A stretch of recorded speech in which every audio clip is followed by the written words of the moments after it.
Welcome to the Fabrication Lab video tutorial. In this particular video, you're going to learn how to properly prepare your Rhino 3D model for CNC milling foam material. First, please make sure you download our CNC template, either from Juno server or box file share. When you open the template, you'll see this black bounding box. This box indicates the maximum area our CNC machine is capable to operate. Your foam must fit within this boundary. You may submit multiple smaller foam materials at a time, as long as the total amount does not exceed 25 cubic inches.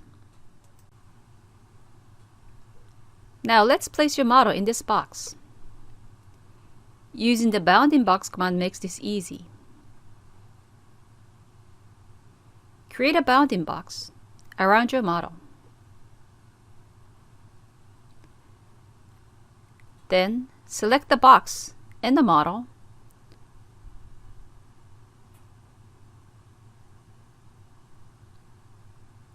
Grab the top front corner and move it to the origin.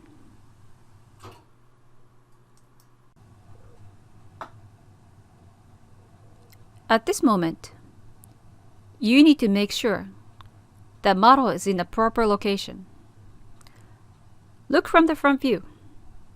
Your entire model should be in the negative area in the z-axis.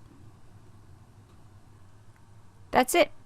Save and make sure your file size is 64 MB or less. Now your model is ready to be reviewed by our staff. Thank you for watching.